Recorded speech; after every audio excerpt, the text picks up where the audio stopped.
Good afternoon everybody. Today we are going to learn the remaining part of our story, the story of the tea. आतापर्यंत आपण टीचा उगम कसा झाला, टीचं प्लांट उगवण्यासाठी कुठलं क्लायमेट लागतं, पाऊस किती लागतो, चीनी दंतकथा काय सांगतात, संपूर्ण जगामध्ये चीनचा उगम कसा झाला आणि भारतामध्ये चहाचा उगम कसा झाला. भारतामध्ये चहा हे एक पेय म्हणून पिलं जात नव्हतं, तर औषधी वनस्पती म्हणून त्याकडे बघितलं जात होतं. परंतु ब्रिटिश भारतामध्ये आले आणि त्यांनी भारतामध्ये चहाच्या प्लांटची लागवड केली आणि त्यानंतर भारतामध्ये चहा पिणं हे काय झालेले फॅशन झालेले. चला बघूया पुढे. The tea lovers claim that tea may be able to reduce the risk of cancer, control blood pressure, fight viruses in our body and actually help us live longer. बघा आता एखाद्या गोष्टीचे ज्याला आवड असते तो काय करत असतो, कायम त्या गोष्टीचा सपोर्ट करत असतो, म्हणजे पॉझिटिव्ह थिंग्स कायम सांगण्याचा प्रयत्न करत असतो. आता या ठिकाणी चहाचे जे प्रेमी आहेत ते काय सांगतात बघा, चहापासून आपल्याला वेगवेगळ्या प्रकारचे बरेचसे फायदे आहेत असं ते सांगण्याचा प्रयत्न करतात. परंतु यामागे कुठल्याही प्रकारचं वैज्ञानिक किंवा सायंटिफिक रिझन यामागे नाही आहे. हे ज्याने त्याने सांगितलेलं ज्याचं त्याचं प्रत्येकाचं वैयक्तिक मत आहे. बघूया मग. द टी लव्हर्स क्लेम म्हणजे ते दावा करतात, चहाचे प्रेमी काय करतात, दावा करतात कुठल्या गोष्टीचा, that the tea may be able to reduce the risk of cancer. चहा काय करणार आहे की रिस्क ऑफ कॅन्सर म्हणजे चहा पिल्यामुळे एखाद्या व्यक्तीला कॅन्सर होण्याचा धोका कमी होतो असं चहा प्रेमींचं मत आहे. त्याचबरोबर काय सांगता बघा ते, कंट्रोल द ब्लड प्रेशर. माणसाच्या हृदयात म्हणजे माणसाचं जे ब्लड प्रेशर आहे, रक्तदाब नियंत्रित करण्याचं काम केलं जातं चहामुळे. फाईट व्हायरसेस वेगवेगळ्या प्रकारचे आपल्या शरीरामध्ये असणारे विषाणूंशी लढण्याचं काम कोण करतं, चहा करतो. And actually help us live longer. आणि चहा आपल्याला काय करतो, जिवंत राहण्यासाठी दीर्घ आयुष्य देत असतो. आता या ठिकाणी बघा, tea lovers claim that tea may be able to reduce the risk of cancer. आता हे पूर्ण वाक्य काय आहे, नाउन क्लॉजचं वाक्य आहे. कसं नाउन क्लॉज आहे बघा, द टी लव्हर्स क्लेम. आता या ठिकाणी मेन क्लॉज कुठला आहे, द टी लव्हर्स क्लेम. यामधलं वर्ब कुठलं आहे, क्लेम्स. आता त्याला काय करायचं, व्हॉटने प्रश्न विचारायचा, व्हॉट क्लेम्स. उत्तर काय आलं, that tea may be able to reduce. Remaining part काय आलं, आपला आन्सर आलेला आहे आपल्या वर्बला प्रश्न विचारल्यानंतर. तिच्यामुळे हा क्लॉज कुठला आहे तर नाउन क्लॉज आहे. बघूया पुढे.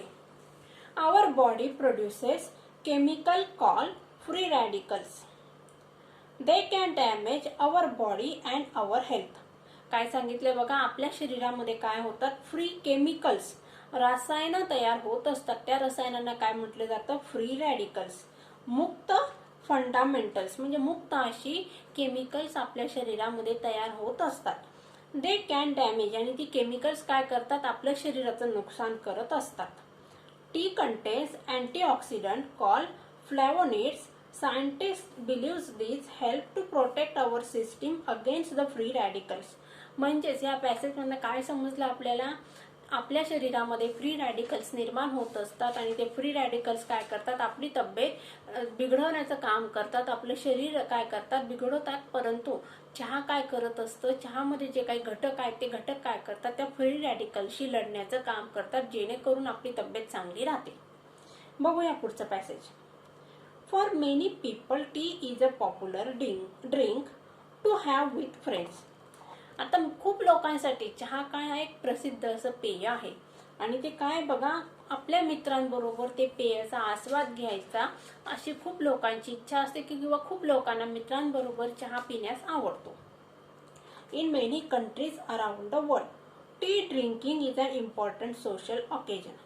आणि मेनी कंट्रीज म्हणजे या संपूर्ण विश्वामध्ये जेवढे काही देश आहेत त्या देशांमधील बहुतेक अशा देशात, जगातील या बहुतेक जे कंट्रीज आहेत त्या कंट्रीज मधील बहुतेक देशांमध्ये काय केलं जात असतं बघा, चहा पिला जात असतो. आणि चहा पिणं हे काय, इम्पॉर्टंट सोशल ऑकेजन, महत्वाचा असा सामाजिक प्रसंग आहे. आपल्याकडे बघा दिवाळी असते, दसरा असतो, ईद असते, हे सण काय केले जात असतात, एकत्रपणे साजरे केले जात असतात. त्या ठिकाणी पब्लिकचा समावेश मोठ्या प्रमाणात असतो. मग चहा पिणं पण हे काय, एक इम्पॉर्टंट सोशल ऑकेजन, एक महत्वाचा सण आहे असं सांगितलं गेलेलं आहे. पुढे बघूया. Japan, China, Russia, Korea have special T ceremonies and traditions. आता कुठल्या कुठल्या देशांमध्ये काय काय सांगितलंय बघा, जपानमध्ये चायनामध्ये, रशियामध्ये आणि कोरियामध्ये चहा पिणं हे काय एक महत्त्वाचे प्रसंग आणि ट्रेडिशन्स म्हणजे काय परंपरा आहे. These ceremonies give people the time to relax and enjoy the taste and the smell of the tea. आणि या समारंभामध्ये काय होत असतं, लोकांना वेळ मिळतो कशासाठी, रिलॅक्स म्हणजे निवांत राहण्यासाठी आणि त्याचबरोबर म्हणजे चहा पिण्यासाठी लोक एकत्र येतात. तो एक मोठा कार्यक्रम असतो, फंक्शन असतं. त्या ठिकाणी लोक काय करतात, चहा पिणं एन्जॉय करतात आणि त्याचबरोबर काय केलं जात असतं बघा, enjoy the taste and the smell of the T.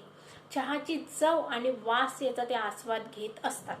Japan, China, Russia, कोरियामध्ये उत्सव केले जात असतात. कशाच्या संदर्भात, चहा पिण्याच्या संदर्भात. आले लक्षात. पुढे बघूया. Most people in Japan belong to the tea club where they go every week to take part in the ceremony. आता या ठिकाणी हा ॲडव्हर्ब क्लॉज ऑफ प्लेस आहे. वेअर हे काय आलेलं आहे, कंजंक्शन आलेलं आहे. वेअर म्हणजे काय, त्या ठिकाणी. मग कुठला क्लॉज आहे, adverb clause of place. Most people in Japan लिहून घ्या पुस्तकावर. त्या ठिकाणी कुठला क्लॉज आहे तो, adverb clause of place. Most people in Japan. आता जपान मधले खूप सारे लोकांचं काय म्हणणं आहे बघा, belong to the tea club. ते कोणाशी एकरूप झालेले, तर टी क्लब. आता बघा आपल्याकडे हास्य क्लब ही संकल्पना आहे. हास्य क्लब म्हणजे काय, बरेचसे लोक असतात ते काय करतात, हास्य क्लबची मेंबरशिप घेत असतात. या ठिकाणी ते लोक एकत्र येतात, योगा करतात, गप्पा गोष्टी करतात आणि हसत असतात, जोरजोरात हसतात. की जे हसण्यामुळे काय होतं, वेगवेगळ्या प्रकारचे व्यायाम होत असतात, चेहऱ्याला व्यायाम होत असतो. मग आपल्या ठिकाणी हास्य क्लब ही संकल्पना आता मोस्टली रूढ झालेली आहे. परंतु आता काय सांगितलंय बघा, जपानमध्ये काय आहे, मग टी क्लब आहे. म्हणजे चहा पिण्यासाठीचा एकत्र येणाऱ्या लोकांचा संघ आहे. दे गो एव्हरी वीक. आणि प्रत्येक आठवड्याला ते काय करतात, त्या ठिकाणी जातात आणि take part in the tea ceremonies. आणि चहा पिण्याचे जे काही कार्यक्रम आहेत त्यामध्ये ते भाग घेतात. Ordinary people also feel that tea ceremonies are spiritual occasions that are closely associated with their religions. Ordinary म्हणजे काय, सर्वसामान्य लोकांचा सुद्धा समज आहे. काय समज आहे बघा, चहा पिण्याचे जे कार्यक्रम आहेत ते काय आहे, त्यांना कशाशी रिलेट केलं त्यांनी, स्पिरिच्युअल ऑकेजन्स. स्पिरिच्युअल म्हणजे काय, आध्यात्मिक प्रसंग आहे की ज्यामुळे they are closely related with their religions. म्हणजे त्यांनी काय केले, चहा पिण्याचा जो प्रसंग आहे किंवा कार्यक्रम आहे त्याचा संबंध त्यांनी त्यांच्या धर्माशी जोडलेला आहे. धर्म ही प्रत्येक लोकांची वैयक्तिक बाब आहे. प्रत्येक जण आपल्या आपल्या धर्माचा आदर करतो आणि धर्मातील प्रथा परंपरा पाळण्याचा प्रयत्न करतो. परंतु आता लोकांनी काय केलेलं आहे, चहा पिण्याचा संदर्भ कोणाशी जोडलेला आहे, धर्माशी जोडलेला आहे. T they say is a healthy, enjoyable and stimulating drink. Food of good qualities. मग त्या लोकांचं काय म्हणणं आहे बघा, चहाची वैशिष्ट्य सांगितले त्यांनी. All these are adjectives. काय सांगितलंय बघा चहाबद्दल, healthy, enjoyable and stimulating drink. Healthy म्हणजे काय, आरोग्यपूर्ण. एन्जॉयबल म्हणजे काय, पिताना आपल्याला आनंद होत असतो आणि त्याचबरोबर स्टिम्युलेटिंग म्हणजे काय, उत्तेजक सुद्धा आहे. फुल ऑफ गुड क्वालिटीज. एवढ्या सगळ्या चांगल्या क्वालिटीज कोणामध्ये आहे, चहामध्ये आहे. It reduce loneliness and calms your heart. आणि चहा काय करतो, आपला एकाकीपणा दूर करतो आणि आपलं हृदय काय करत असतो, शांत किंवा आनंदी ठेवण्याचा प्रयत्न करत असतो. It is a comfort in everyday life. आता चहा पिणं हे आपल्या आयुष्यातील काय झालेलं, कम्फर्ट झालेलं आहे. म्हणजे चहा पिणं ही आपली काय झालेली, एक गरज झालेली आहे. कम्फर्ट म्हणजे काय, आरामाचं लक्षण झालेलं आहे. म्हणजे चहा पिल्यानंतर आपल्याला आराम मिळतो असा समज आपल्यामध्ये झालेला आहे. बघूया पुढचा passage. Many Koreans today still have tea ceremonies for important occasions, including special birthdays and anniversaries. आता कोरिया या देशामध्ये आज सुद्धा काय केलं जात असतं बघा, चहाचे वेगवेगळे सेरेमनीज घेतले जात असतात आणि त्याच्यासाठी ते कुठल्या काय करतात बघा, मग बर्थडे सेलिब्रेट करतात आणि अॅनिव्हर्सरी सेलिब्रेट करण्यासाठी चहाचा कार्यक्रम सादर केला जात असतो. किंवा बर्थडे आणि अॅनिव्हर्सरीमध्ये चहाचे प्रसंग किंवा चहा पिण्यासाठी मोठमोठे कार्यक्रम ठेवले जात असतात. आलं लक्षात. बघूया पुढे. In most areas of China the tea is made in small clay teapots. आता बघा, आपल्याकडे चहा आपण काय करतो, चिनी मातीच्या कपामध्ये चहा पित असतो. आता चायनामध्ये काय केलं जात असतं बघा, टी इज मेड. चहा बनवला जातो in small clay T pots. Small clay म्हणजे काय, छोटंसं मातीचं भांड की ज्यामध्ये चहा दिला जात असतो. At tea ceremonies cups are only half fill. आणि चहाचे जे कार्यक्रम असतात त्या कार्यक्रमांमध्ये काय केलं जात असतं बघा, चहाचा जो कप आहे मातीचा तो कप पूर्ण भरला जात नसतो. हाफ फिल म्हणजे काय, अर्धाच भरला जातो. The Chinese believe that the rest of the cup must be filled with the friendship and affection. आणि चायनामधील लोकांचा काय विश्वास आहे, the rest of the cup, उरलेला कप हा कशाने भरायचा आहे, फ्रेंडशिप म्हणजे मैत्री आणि प्रेमाने किंवा जिव्हाळ्याने तो कप भरला गेला पाहिजे. या ठिकाणी बघा, the Chinese believe that. What Chinese believe, याचं उत्तर आपल्याला या पुढच्या पार्टमध्ये मिळत आहे. म्हणून हा परत काय आहे, नाउन क्लॉज आहे. लिहून घ्या या ठिकाणी. द चायनीज बिलीव्ह दॅट हा मेन क्लॉज आहे, दॅट हे कंजंक्शन आहे आणि हा पूर्ण उरलेला हा सबऑर्डिनेट क्लॉज आहे. त्या सबऑर्डिनेट क्लॉजला काय म्हणायचं, नाउन क्लॉज म्हणायचं. खून केली का बघा, मार्क करा. द चायनीज पासून तर अफेक्शन पर्यंत त्या ठिकाणी लिहा noun clause. Okay, next part. In Russia tea is made and served in samovars, a special Russian tea kettle made of metal. बघा, रशियामध्ये काय केलं जातं, चहा बनवला जातो आणि दिला जातो, सर्व केला जातो कशामध्ये, सोमवर्समध्ये. A special Russian tea kettle, रशियामध्ये बनवलं गेलेलं चहाचं स्पेशल असं भांड, किटली. आणि ती कशाने बनलेली असते, मेटलपासून, धातूपासून ती बनलेली असते. Vietnam produces special varieties of T such as lotus T and jasmine T. आता व्हिएतनाम या देशामध्ये चहाच्या वेगवेगळ्या व्हरायटीज आहेत, म्हणजे वेगवेगळे प्रकार आहेत. कुठले कुठले प्रकार आहेत बघा, लोटस टी म्हणजे कमळाच्या फुलांचा चहा आणि जास्मिन म्हणजे मोगऱ्याच्या फुलांचा चहा बनवला जात असतो. कुठं, व्हिएतनाम या देशामध्ये. In Japan tea is made using powdered green tea called matcha. The tea is mixed with boiled water using the bamboo whisk and served in a small bowls. आता जपानमध्ये काय केलं जातं बघा, ग्रीन टी बनवला जात असतो. आता ही ग्रीन टी बनवण्याची त्यांची पद्धत वेगळी आहे. कशा पद्धतीने बनवला जातो बघा, tea is made using powder green tea call matcha. तर ती ग्रीन टी म्हणजे काय, हिरवा चहा. शब्दाचा अर्थ काय झाला याचा, हिरवा चहा. आपल्याकडे पण आता ग्रीन टी पिण्याचं फॅड आलेलं आहे. आता बरेच लोक वेट कंट्रोल करण्यासाठी काय करतात, ग्रीन टी पित असतात. मग या ग्रीन टीला जपानमध्ये काय म्हटलं जातं, मच्चा. आता हा टी काय केला जातो बघा, ही टीची पावडर काय केली जाते, उकळत्या पाण्यामध्ये टाकली जाते आणि बांबूची जी काठी आहे, विस्क म्हणजे काय, काठी, ती काठी काय केली जात असते, त्या काठीने काय केलं, तो चहा हलवला जात असतो आणि तो चहा हलवल्यानंतर तो काय केला, तो छोट्या भांड्यांमध्ये तो पिण्यासाठी दिला जात असतो. अँड हाऊ अबाउट इंडिया, आणि भारतामध्ये काय मग, a cup of tea is offered to any guest or a visitor as a token of hospitality even the humblest of the homes. भारतामध्ये काय, आता वेगवेगळ्या देशांमध्ये चहा पिला जात असतो, बनवण्याच्या पद्धती वेगवेगळ्या आहेत, नावं वेगवेगळी आहेत, वेगवेगळे चहाचे प्रकार सांगितले. आता भारतामध्ये चहा कसा पिला जातो किंवा भारतामध्ये काय प्रथा आहे ते आपल्याला या शेवटच्या 2 पॅसेजमध्ये सांगितलेलं आहे. काय सांगितलंय बघा, a cup of tea is offered to any guest. आपल्या घरी कोणीही पाहुणे आले तरी, भेटण्यासाठी कोणीतरी आलं तरी आपण काय करतो, टोकन ऑफ हॉस्पिटॅलिटी, आदरातिथ्याचं प्रतीक म्हणून, even the humblest of the home, अतिशय गरीबातील गरीब कुटुंबामध्ये सुद्धा घरी आलेल्या पाहुण्यांना किंवा भेट देणाऱ्या व्यक्तीला काय केलं जात असं, चहा दिला जात असतो. Most Indians like their tea hot with good deals of milk and sugar in it. आता भारतामध्ये बघा, खूप भारतीय लोकांना चहा कसा आवडतो, जास्त प्रमाणात टाकलेलं दूध आणि साखर असं कॉम्बिनेशनचा चहा भारतीय लोकांना आवडत असतो.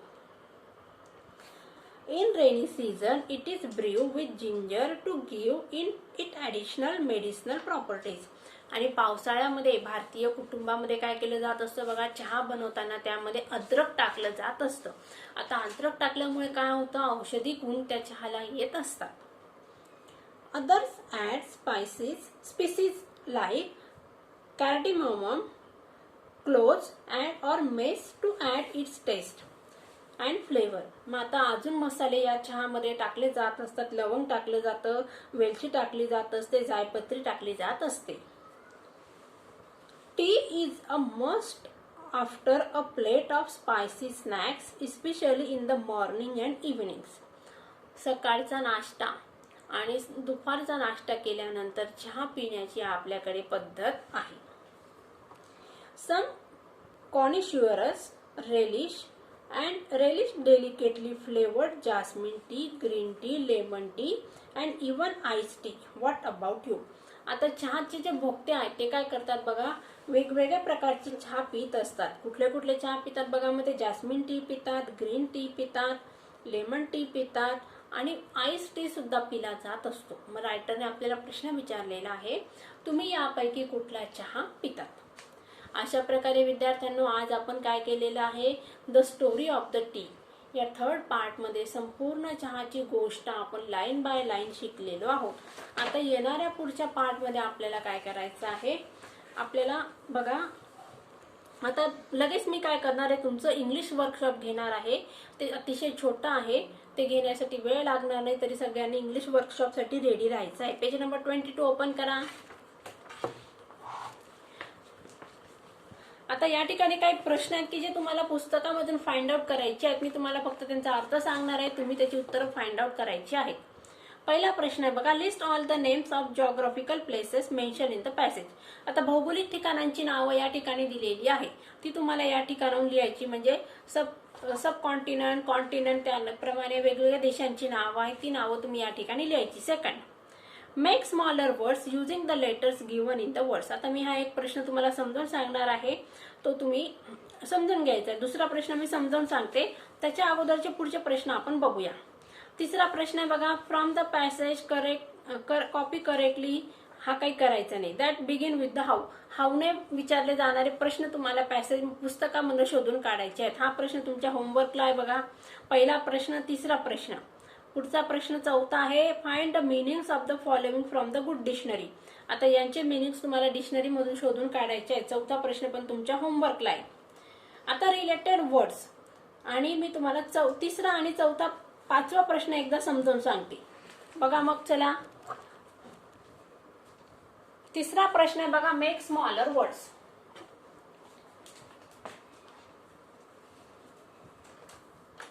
रिफ्रेशिंग हा एक शब्द दिलेला आहे आपल्याला. आता या शब्दामधूनच आपल्याला काय करायचंय, छोटे छोटे शब्द बनवायचे आहेत. आता या ठिकाणी बघा कुठले कुठले शब्द येणार, रिफ्रेश,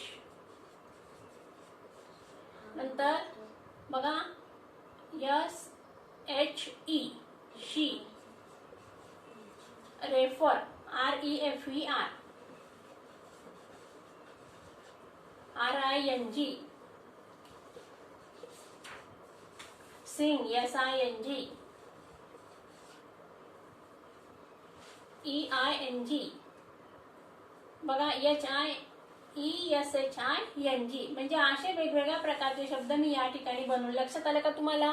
म्हणजे या ज्या रिफ्रेशिंग हा जो शब्द आहे, यामधले हे जे लेटर्स आहे, अल्फाबेट्स आहेत, ते तुम्हाला एकदाच वापरायचे आहेत आणि ते वापरून तुम्हाला काय करायचे, वर्ड्स तयार करायचे आहेत, मिनिंगफुल वर्ड्स तयार करायचे आहेत. रिफ्रेशिंग पासून मी रिफ्रेश केलं, शी बनवलं, रेफर बनवलं, रिंग बनवलं, सिंग बनवलं, एक्सेट्रा. अशा प्रकारे भरपूर सारे शब्द तुम्हाला बनवायचे आहेत. मग आता समजलं का ते कसं करायचं, मेक द स्मॉलर वर्ड्स. आता एकाचे किती बनवायचे, 5 बनवायचे बघा. मग हा प्रश्न पण तुमच्या होमवर्कला आहे, तुम्ही तुमच्या वहीमध्ये सोडवायचा आहे. पुढचा प्रश्न आहे बघा, रिलेटेड वर्ड्स. आता ॲग्रिकल्चर. आता रिलेटेड वर्ड्स म्हणजे काय, त्याच्याशी संबंधित शब्द आपल्याला लिहायचे आहेत. मग ॲग्रिकल्चरशी रिलेटेड वर्ड्स काय लिहिणार तुम्ही, फील्ड, रेन, सीड्स, नंतर क्रॉप, सॉइल. अशा प्रकारे शब्द तुम्हाला त्या ठिकाणी लिहायचे आहे रिलेटेड वर्ड्स मध्ये. लक्षात आलं का? आता पुढचा प्रश्न बघूया. आता या ठिकाणी related to the agriculture and chemistry from this passage, हे पॅसेज मध्ये लिहायचे. आणि परीक्षेत जर तुम्हाला प्रश्न आला, राईट द रिलेटेड वर्ड्स, तर हे रिलेटेड वर्ड्स तुम्हाला मनाने लिहिता आले पाहिजे. 6वा प्रश्न आहे. आता हे complete the following sentences with the help of the passage. तुम्हाला परीक्षेमध्ये असे कंप्लीट द सेंटेन्सचे वाक्य येत असतात, पॅसेज दिलेला असतो आणि त्या पॅसेज वरूनच तुम्हाला पॅसेज मधून त्या fill in the blanks complete करायच्या असतात. आता हा प्रश्न पण तुमच्या होमवर्क साठी आहे.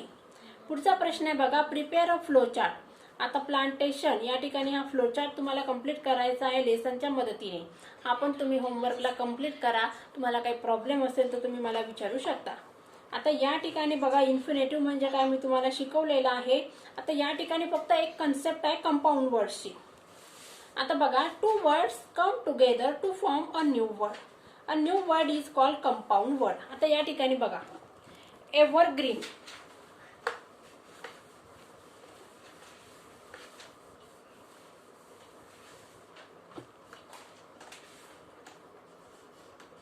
एव्हरग्रीन.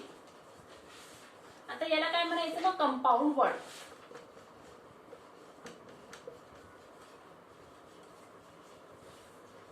आता हा शब्द एव्हर आणि ग्रीन या दोन शब्दांपासून बनलेला आहे म्हणून याला काय म्हणायचं कंपाऊंड वर्ड. मग कंपाऊंड वर्ड म्हणजे काय? Combination of the two words. That word is called as a compound word. आलं लक्षात?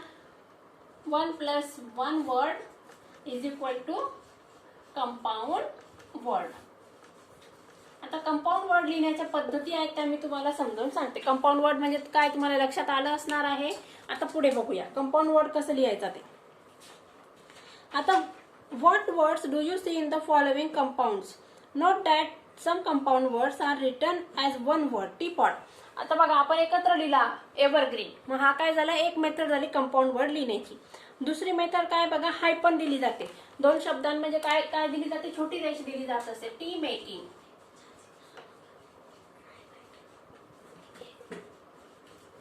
एव्हरग्रीन ही एक मेथड झाली. एकत्र शब्द लिहायचा. दुसऱ्या याच्यात काय दिली? हायपन मार्क दिलेली आहे. आणि तिसरं काय ते समजावून सांगते. आता बघा तिसरं काय आहे? Hyphen between them and some two separate words tea club. आणि काही काही वेळेस काय केले जातात? दोन शब्द वेगवेगळे लिहिले जात असतात तरी त्याला काय म्हणायचं? कंपाऊंड वर्ड म्हणायचं असतं. T club without हायपन. बघा कंपाऊंड वर्ड म्हणजे काय? मग दोन शब्द एकत्र येऊन बनलेला शब्द याला म्हणायचं कंपाऊंड वर्ड. कंपाऊंड वर्ड लिहिण्याच्या 3 पद्धती आहे. Without giving any हायपन mark, without giving a हायपन mark आणि दोन शब्द वेगवेगळे लिहिले जात असतात त्याला काय म्हणायचं? Compound word. अशा प्रकारे विद्यार्थ्यांनो आज आपण the story of the T हा लेसन पूर्ण केलेला आहे. याचं वर्कशॉप बद्दल मी तुम्हाला समजावून सांगितलेलं आहे. त्याच्याशी रिलेटेड प्रश्न तुम्हाला पुस्तकामधून शोधून लिहायचे आहे. तरी सगळ्यांनी ते सोडवण्याचा प्रयत्न करा. Take care and good bye.